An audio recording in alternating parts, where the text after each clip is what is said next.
ನಟರಾಜ್ ಗೌಡ್ರೆ ಪೋರ್ಟ್ಫೋಲಿಯೋ ಹಂಚಿಕೆ ಸವಾಲಾಗುವಂತ ಮುನ್ಸೂಚನೆ ಆರಂಭದಲ್ಲೇ ಕಾಣ್ತಾ ಇದೆ. ನಾವು ಗಮನಿಸಿದ್ವಿ, ಒಂದು ಕಡೆ ಕಂದಾಯ ಇಲಾಖೆಯ ಮೇಲೆ ಪರಮೇಶ್ವರ್ ಅವರ ಕಣ್ಣಿದೆ, ಆ ಕಡೆ ನಮಗೆ ಬೈಟ್ ಕೊಟ್ಟರು ಈಗ ತಾನೆ ಕೃಷ್ಣ ಬೈರೇಗೌಡ, ನನ್ನನ್ನು ಕಂಟಿನ್ಯೂ ಮಾಡಿ ಅಂತಂದ್ರು.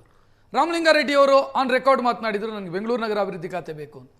ಸಮಸ್ಯೆಗಳಿದಾವೆ ಇಲ್ಲಿ. ಇಲ್ಲ, ಸಮಸ್ಯೆ ಅನ್ನಕ್ಕಾಗಲ್ಲ. ಅದನ್ನು ಅವರು ವೈಯಕ್ತಿಕ ಬೇಡಿಕೆ ಅಂತ ಹೇಳ್ಬೋದು. ಅವ್ರ ಹಿರಿತನ, ಅವ್ರ ಜ್ಞಾನ, ಅವ್ರ ಅನುಭವ, ಅದಕ್ಕೆ ಒಂದು ಕೇಳ್ತಾರೆ, ನನಗೆ ಇದು ಕೊಟ್ಟರೆ ಇನ್ನೂ ಚೆನ್ನಾಗಿ ಪರ್ಫಾರ್ಮ್ ಮಾಡ್ತೀನಿ ಅಂತ ಅನಿಸುತ್ತೆ. ಯಾಕಂದರೆ ರಾಮಲಿಂಗಾರೆಡ್ಡಿ ಅವರು ಬೆಂಗಳೂರು ಮೇಲೆ ತುಂಬ ಕೆಲಸ ಮಾಡಿದ್ದಾರೆ, ಅವ್ರಿಗೆ ಗೊತ್ತಿದೆ ಬೆಂಗಳೂರದು. ಸೊ ಹಂಗಾಗಿ ನಾನು ಮಾಡಬಲ್ಲೆ ಅನ್ನೋ ಒಂದು ಉದ್ದೇಶ. ಆದರೆ ಇದನ್ನು ಪರಮಾಧಿಕಾರ ಮುಖ್ಯಮಂತ್ರಿಗಳಿರ್ತದೆ. ಮುಖ್ಯಮಂತ್ರಿಗಳು ಏನು ಮಾಡ್ತಾರೆ ಅಂದರೆ KPCC ಅಧ್ಯಕ್ಷರು ಮತ್ತು ಹಿರಿಯ ನಾಯಕರು, ಮಾಜಿ ಮುಖ್ಯಮಂತ್ರಿ ಸಿದ್ದರಾಮಯ್ಯ ಚರ್ಚೆ ಮಾಡಿ, ಸಮಾಲೋಚನೆ ಮಾಡಿ, ಯಾರಿಗೆ ಯಾವ ಪೋರ್ಟ್ಫೋಲಿಯೋ ಕೊಟ್ಟರೆ ಹೆಂಗೆ ಪರ್ಫಾರ್ಮ್ ಮಾಡ್ಬೋದು, ಹೆಂಗೆ ಅಂತ ಚರ್ಚೆ ಮಾಡ್ತಾರೆ. ಸೊ ಹಾಗಾಗಿ ಇದರೊಳಗೆ ಏನು ಅಂತ ಗೊಂದಲ ಆಗುತ್ತೆ ಅಥವಾ ಇದೊಂದಾಗುತ್ತೆ ಅಂತೆಲ್ಲ. ಮಾನ್ಯ ಪರಮೇಶ್ವರ್ ಅವರಿಗೆ ಮುಂಚೆನೂ ಉಪಮುಖ್ಯಮಂತ್ರಿ ಆಗಿದ್ದರು, ಈಗಲೂ ಉಪಮುಖ್ಯಮಂತ್ರಿ ಆಗಿದ್ದಾರೆ. ಅವರು ಬೆಂಗಳೂರು ಇನ್ಚಾರ್ಜ್ ಮಿನಿಸ್ಟರ್ ಆಗಿದ್ದರು, ಹೋಮ್ ಮಿನಿಸ್ಟರ್ ಆಗಿದ್ದರು. ಅವರಿಗೆ ಕೊಟ್ಟರೆ ಯಾವುದೇ ಕೊಟ್ಟರು ಅವರು ನಿಭಾಯಿಸೋ ಶಕ್ತಿ ಸಾಮರ್ಥ್ಯ ಅವ್ರಿಗಿದೆ. ಎಲ್ಲ ಮಂತ್ರಿಗಳು ಅಷ್ಟೇ. ಈಗ ಕೃಷ್ಣ ಬೈರೇಗೌಡರಿಗೆ ನೀರಾವರಿ ಕೊಟ್ಟರು ಮಾಡ್ತಾರೆ, ತೋಟಗಾರಿಕೆ ಕೊಟ್ಟರು ಮಾಡ್ತಾರೆ, ಕೃಷಿ ಕೊಟ್ಟರು ಮಾಡಿದ್ದಾರೆ, ಮುಂಚೆ ಕಂದಾಯ ಕೊಟ್ಟರು ಮಾಡಿದ್ದಾರೆ, ಯಾವುದು ಕೊಟ್ಟರು ಮಾಡ್ತಾರೆ. ಅದರೊಳಗೆ ಏನು ಗೊತ್ತಾ, ಯಾರಿಗೆ ಅನುಭವ ಇದೆ, ಜ್ಞಾನ ಇದೆ, ಅಥವಾ ಜ್ಞಾನವನ್ನು ಪಡ್ಕೊಂಡು ಕೆಲಸ ಮಾಡೋ ಸಾಮರ್ಥ್ಯ ಇದೆ, ಖಂಡಿತವಾಗಿ ಯಾರು ಬೇಕಾದ್ರೂ ಏನು ಬೇಕಾದ್ರೂ ಮಾಡಬಲ್ಲರು. ಅದರಲ್ಲಿ ಕೃಷ್ಣ ಬೈರೇಗೌಡರು ಆಲ್ರೆಡಿ ತಾವು ಪ್ರೂವ್ ಮಾಡಿದ್ದಾರೆ. ಕೃಷಿ ಇಲಾಖೆ ಕೊಟ್ಟರು ಪ್ರೂವ್ ಮಾಡಿದ್ದಾರೆ, ಇವಾಗ ಇದು ಕೊಟ್ಟಾಗಲೂ ಪ್ರೂವ್ ಮಾಡಿದ್ದಾರೆ, ಕಂದಾಯ ಇಲಾಖೆ ಕೊಟ್ಟಾಗ. ಯಾಕಂದ್ರೆ ಇಡೀ ದೇಶದಲ್ಲಿ ಅಷ್ಟು ಹಕ್ಕುಪತ್ರಗಳು ಕೊಟ್ಟಿರ್ತಕ್ಕಂಥ ಬೇರೆ ರಾಜ್ಯಗಳು ಇಲ್ವೇ ಇಲ್ಲ. ಇದೇ ನಿಯಮ ಹಿರಿಯ ಶಾಸಕರಿಗೆ, ಹೊಸಬರಿಗೆ ಯಾಕೆ ಅನ್ವಯ ಆಗಲ್ಲ? ಅವ್ರಿಗೆ ಕೊಟ್ಟರು ಮಾಡ್ತಾರೆ ಅಂತ ಯಾಕೆ ಅನ್ಕೊಳ್ಳಲ್ಲ ನೀವು? ಎಲ್ರಿಗೂ ಅದನ್ನೇ ಕೇಳೋದು. ಬಿಜೆಪಿ ಸರ್ಕಾರ ಬಂದಾಗಲೂ ಅದನ್ನೇ ಕೇಳಿದ್, ಯಾಕೆ ಕೊಡಲ್ಲ ನೀವು? ಹೇಳೋ ಮಾತು ಸಮಂಜಸವಾಗಿದೆ, ಇಲ್ಲ ಅಂತಲ್ಲ. 138 ಶಾಸಕರಿದ್ದಾಗ 33 ಮಂತ್ರಿಗಳು ಮಾತ್ರ ಅವಕಾಶ ಸಿಕ್ತಾಗ ಜಾತಿವಾರು, ಪ್ರಾದೇಶಿಕವಾರು, ಹಿರಿತನ ಎಲ್ಲ ನೋಡಿಕೊಂಡು, ಸಮೀಕರಣಗಳನ್ನ ನೋಡಿಕೊಂಡು ಕೊಡಬೇಕಾಗಿ ಬರುತ್ತೆ. ಅವಾಗ ನಾವು ಯಾರ್ಯಾರಿಗೆ ನೋಡಿ, ನಿನ್ನೆ ನೋಡಿದ್ರಿ ನೀವು 14 ಜನ, ಇದು ಕರ್ನಾಟಕದ ಸರ್ವಜನಾಂಗದ ಶಾಂತಿಯ ತೋಟ ಅಂತ ಏನಿರ್ತದಲ್ಲ, ಆ ಥರ ಇದೆ. ನೀವು ಬೀದರಿಂದ ಹಿಡ್ಕೊಂಡು ಬೆಂಗಳೂರು ಪ್ರಾದೇಶಿಕ ಒಂದ್ ನಿಮಿಷ ಟಿಕೆಟ್ ಕೊಡುವಾಗ್ಲೂ ಜಾತಿ ನೋಡಿ ಕೊಡ್ತೀರಿ, ಖಂಡಿತವಾಗಿ ಅದು ಎಲ್ಲರೂ ಕೊಡ್ತಾರೆ. ಖಂಡಿತವಾಗಿ ಕ್ಯಾಬಿನೆಟ್ ಅಲ್ಲೂ ಜಾತಿ ನೋಡಿಯೇ ಕೊಡ್ತೀರಿ, ಕೊಡಬೇಕು. ಪೋರ್ಟ್ಫೋಲಿಯೋನು ಜಾತಿ ನೋಡಿಯೇ ಕೊಡಬೇಕು. ಈ ಪರಿಸ್ಥಿತಿ ಬಂದ್ರೆ ನೀವು ಅಡ್ಮಿನಿಸ್ಟ್ರೇಷನ್ ಚೆನ್ನಾಗಿ ಮಾಡ್ತೀವಿ, ನಾನು ಆಡಳಿತ ಅದ್ಭುತವಾಗಿ, ಹೆಂಗ್ ಸಾಧ್ಯ ಇದೆ ನೋಡಿ? ಈಗ ನಾವು ಪ್ರಾಕ್ಟಿಕಲಿ ಮಾತಾಡಿ, ನೀವು ಕೇಳಿ, ಎಲ್ಲಾ ಸಮುದಾಯದವ್ರಿಗೆ ಅವ್ರಿಗೆ ಪಾರ್ಟಿಸಿಪೇಷನ್ಗೆ ಅವಕಾಶ ಇರಬೇಕು. ಎಲ್ಲಾ ಸಮುದಾಯದವ್ರಿಗೆ ನ್ಯಾಯವನ್ನು ಒದಗಿಸಬೇಕು. ರಾಜಕೀಯ ಪ್ರಾತಿನಿಧ್ಯವನ್ನು ಕೊಡಲೇಬೇಕಾಗತ್ತೆ.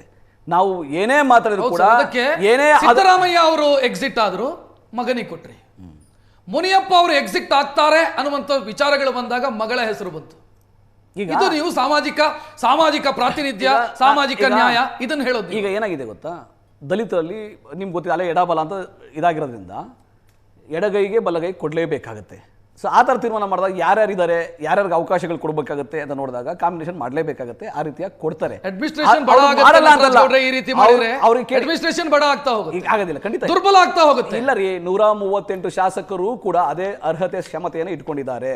ಸೊ ಹಾಗಾಗಿ ಯಾರಿಗೆ ಅವಕಾಶ ಸಿಗುತ್ತೆ ಅವ್ರು ಚೆನ್ನಾಗಿ ಪರ್ಫಾರ್ಮ್ ಮಾಡ್ತಾರೆ. ಶಾಸಕರು ಶಾಸಕರಾಗೇ ಇರ್ಲಿ, ಈಗ ಈ ಮಂತ್ರಿಗಳು ಹಂಗೆ ಕಂಟಿನ್ಯೂ ಆಗ್ತಾ ಹೋಗ್ಲಿ, ಶಾಸಕರು ಹಂಗೆ ಇರ್ಲಿ ಅಂತ ಹೇಳಿದ್ರಿ. ನೀವು ನಿರೀಕ್ಷೆ ಇಟ್ಕೋಬೇಡಿ ಅಂತ. ಬೇರೆಯವ್ರಿಗೂ ಮಂತ್ರಿಗಿರಿ ಬೇಕು. 2028ಕ್ಕೂ ಸರ್ಕಾರ ನಮ್ದೇ ಬರುತ್ತೆ, ಬೇರೆಯವ್ರಿಗೆ ಅವಕಾಶ ಸಿಗುತ್ತೆ. 2030ವರೆಗೂ ನಮ್ದೇ ಸರ್ಕಾರ ಇರ್ತದೆ. ಖಂಡಿತವಾಗಿ ಅದು ಚೇಂಜ್ ಆಗ್ತಾನೆ ಹೋಗುತ್ತೆ. ಏನ್ ಖಂಡಿತವಾಗಿ ಯಾರು ನಿಂತ ನೀರಲ್ಲ ಅದು. ಈಗ ಮಾನ್ಯ ಸಿದ್ದರಾಮಯ್ಯನವರ ಯಾರ ಮುಗಿತು ಇವಾಗ. ಈಗ ಮಾನ್ಯ DK ಶಿವಕುಮಾರ್ ಶುರು ಮಾಡಿದ್ದಾರೆ. ಮುಂದೆ ಇನ್ನೂ 15 ಜನ ಮುಖ್ಯಮಂತ್ರಿ ಆಗೋ ಅರ್ಹತೆ ಇದೆ. ಇನ್ನೂ 10 ವರ್ಷಗಳ ಕಾಲ ಕಾಂಗ್ರೆಸ್ ಸರ್ಕಾರನೇ ಬರುತ್ತೆ, ಚೇಂಜ್ ಆಗುತ್ತೆ. ನಮ್ಮ ಉದ್ದೇಶ ಇರೋದು ಜನತೆಯ ಅಭಿವೃದ್ಧಿ, ರಾಜ್ಯದ ಪ್ರಗತಿ. ಅದ್ರ ಮೇಲೆ ಎಲ್ಲರೂ ಕೇಂದ್ರೀಕೃತವಾಗಿ. ಒಂದು ಇಂಚು ಇವರಿಗೆ ರಾಜ್ಯದ ಬಗ್ಗೆ ಚಿಂತೆ ಇಲ್ಲ. ಈ ಕಳೆದ 3 ವರ್ಷನೂ ಇವರು ಜಗಳನೇ ಮಾಡ್ಕೊಂಡಿದ್ದು, ಫೇಲ್ಯೂರೇ ಆಗಿದ್ದು. ನೀವು ಈಗಂತೆಲ್ಲ ಹೇಳ್ತಾ ಇರೋದು, ನಾನು 2013ರಿಂದ 2018ರವರೆಗೆ ಮಿನಿಸ್ಟರ್ ಲಿಸ್ಟ್ಗಳನ್ನು ತೆಗೆದು ನೋಡಿ. ಇದೇ ಮಿನಿಸ್ಟರ್ಗಳು ಅವತ್ತೇ ಇದ್ರು, ಇವತ್ತು ಮೊದಲನೇ ಅವಧಿಯಲ್ಲೂ ಅವರೇ ಇದ್ದಾರೆ. ಇವತ್ತು 2 ವರ್ಷ ಇವ್ರು ಇದ್ದೇ ಇರ್ತೀನಿ ಅಂತ ಹೇಳ್ತಾರೆ. ಈ ಯಾಕೆ ಅಂತ ಹೇಳಿದ್ರೆ, ಈ DK ಶಿವಕುಮಾರ್ ಅವರು ನೀವು ಬಂದಾಗ ನೀವು ಬಂದಾಗ 2008ರಲ್ಲಿ ಇದ್ರಲ್ಲ, ಅವರೇ ಬಂದ್ರು, ನಮಗೆ ಪೂರ್ಣಾವಧಿ ಸರ್ಕಾರ ಸಿಕ್ಕಿರೋದು ಒಂದು ಫುಲ್ ಟೈಮು ಆಗಿಲ್ಲ ಇನ್ನು. ನಮ್ದು ಮಾತು ಬೇರೆ. ಅವ್ರಿಗೆ ನೀಟಾಗಿ ಅವಕಾಶ ಇದ್ದಾಗ ಉಪಯೋಗಿಸ್ಕೊಳ್ಬೇಕು. ಕೇಂದ್ರದಲ್ಲಿ ನೋಡಿ ಎಷ್ಟೆಷ್ಟು ಹೊಸ ಜನರನ್ನ ನಾವು ಅವಕಾಶ ಕೊಡ್ತಾನೆ ಇದೀವಿ. ಎಂತ ಎಂತ ಯಂಗ್ಸ್ಟರ್ಗಳನ್ನ ಯಾರ ಹೆಸರು ಯಾರಿಗೂ ಗೊತ್ತಿಲ್ಲ. ಒಂದೇ ಒಂದು PM ಒಂದೇ ಗೊತ್ತಿರೋದು. ಯಾಕೆ ಸ್ಮೃತಿ ಇರಾನಿ ನಿಮ್ಗೆ ಗೊತ್ತಿಲ್ವಾ? ಸಚಿನ್ ಪೈಲಟ್ ನಿಮ್ಗೆ ಗೊತ್ತಿಲ್ವಾ? ಸ್ಮೃತಿ ಇರಾನಿ ಏನ್ ಕತೆ ಇದೆ? ಸಿಂಧ್ಯಾ ನಿಮ್ಗೆ ಗೊತ್ತಿಲ್ಲ? ಸ್ಮೃತಿ ಇರಾನಿ ಯಾವ ಕತೆ ಇದೆ? ಅಲ್ಲ ಈಗಿಲ್ಲ ಅವಕಾಶಗಳು ಕೊಟ್ಟಿಲ್ವಾ? ಅವಕಾಶಗಳು ಕೊಟ್ಟಿಲ್ಲ. ಕಿರಣ್ ರಿಜಿಜು ಕೊಟ್ಟಿಲ್ವಾ? ಮಾನವ ಸಂಪನ್ಮೂಲ ಇಲಾಖೆ ಕೊಟ್ಟಿಲ್ವಾ? ನಿರ್ಮಲಾ ಸೀತಾರಾಮನ್ ಮೊದಲನೇ ನಿರ್ಮಲಾ ಸೀತಾರಾಮನ್ ಕೊಟ್ಟಿಲ್ವಾ? ದೇಶದ ಫೈನಾನ್ಸ್ ನಿರ್ಮಲಾ ಸೀತಾರಾಮನ್ ಅವರಿಗೆ ಅವಕಾಶ ಕೊಡ್ಲಿಲ್ವಾ? ಫಸ್ಟ್ ಬಂದಾಗ 80 ಜನ ಮಂತ್ರಿಗಳಲ್ಲಿ ಎಲ್ಲ PM ಒನೇ. ಏನು ಪ್ರಯೋಜನ? ಕೊಟ್ಟಿಲ್ವಾ? ಸೋಮಣ್ಣರಿಗೆ ಅವಕಾಶ ಕೊಟ್ಟಿಲ್ವಾ? ನಾನು ಹೇಳ್ತೀನಿ ಎಷ್ಟು ಜನ ಕೊಡ್ಬೋದು. ಕುಮಾರಸ್ವಾಮಿ ಕೊಟ್ಟಿಲ್ವಾ? ಶೋಭಾ ಕರಂದ್ಲಾಜೆಯವರಿಗೆ ಅವಕಾಶ ಕೊಟ್ಟಿಲ್ವಾ? ಕುಮಾರಣ್ಣರಿಗೆ ಅವಕಾಶ ಕೊಟ್ಟಿಲ್ವಾ? ನಾನು ವಾಪಸ್ ಇಲ್ಲಿ ತಗೊಂಡ್ಬರ್ತಾ ಇದ್ದೀನಿ. ನಾನು ಹೇಳ್ತಾ ಇರೋದು ಈ ಡಿ ಕೆ ಶಿವಕುಮಾರ್ ಅವರು ಹಿಂದೆ ಒಂದು ಪದ ಹೇಳಿದ್ರಲ್ಲ, ನಟ್ಟು ಬೋಲ್ಟು ಟೈಟ್ ಮಾಡ್ಲಿಕ್ಕೆ ಅಂತ. ಸಿದ್ದರಾಮಯ್ಯ ಅವರ ನಟ್ಟು ಬೋಲ್ಟು ಟೈಟ್ ಮಾಡ್ಲಿಕ್ಕೆ ಇರುವಂತಹ ಮಿನಿಸ್ಟರ್ ಲಿಸ್ಟ್ ಇದು. ಇಷ್ಟು ಬಿಟ್ರೆ ಇನ್ನೇನು ಇಲ್ಲ.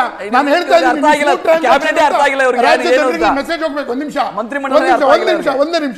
ರಾಜ್ಯ ಜನರಿಗೆ ಮೆಸೇಜ್ ಹೋಗಬೇಕು. ಆ 2-3 ದಿವಸ ಮಾತ್ರ ಸ್ಮೂತ್ ಆಗಿರೋದು. ಅದ್ರ ಹಿಂದೆ ಇವರು ದುರಾಡಳಿತದಿಂದ ಬರೀ ಗಲಾಟೆ ಮಾಡಿ ರಾಜ್ಯದ ಜನರಿಗಂತೂ ಯಾವುದೂ ಒಳ್ಳೇದು ಮಾಡಿಲ್ಲ. ನಾನು ಇವತ್ತಿಗೂ ಹೇಳ್ತೀನಿ, ಒಂದೇ ಒಂದು ತಿಂಗಳು ಕಾಯಿರಿ, ಮತ್ತೆ ಡಿಸ್ಕಷನ್ ಕೂತ್ಕೊಂಡು ಇದೇ ನಟರಾಜ್ ಗೌಡರು, ಪ್ರದೀಪ್, ನಾವು ಶೆಟ್ಟರ್ ಮುಂದೆ ಕೂತ್ಕೊಂಡು ರಾಜ್ಯದಲ್ಲಿ ನಡೀತಾ ಇರುವಂತಹ ಗಲಾಟೆಗಳ ಬಗ್ಗೆ ಮತ್ತೆ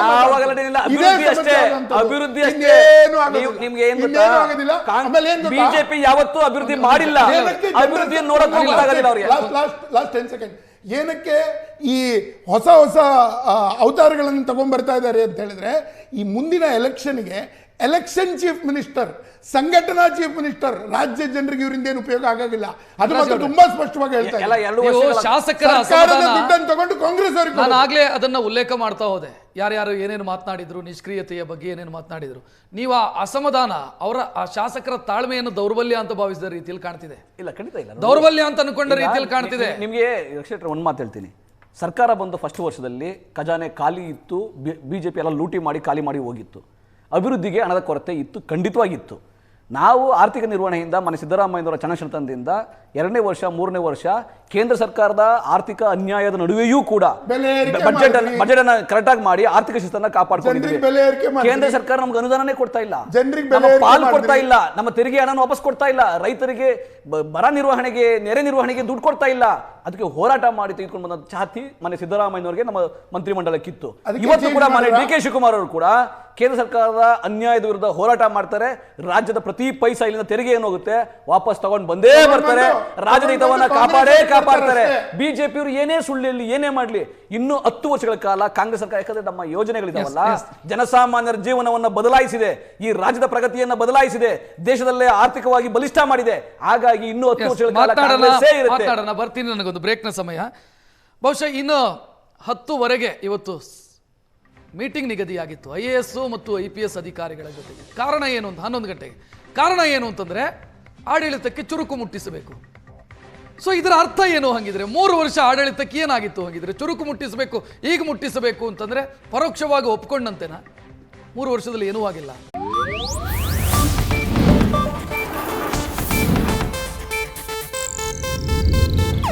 ಇದು ಏಷ್ಯಾನೆಟ್ ನ್ಯೂಸ್ ನೆಟ್ವರ್ಕ್ ಪ್ರಸ್ತುತಿ.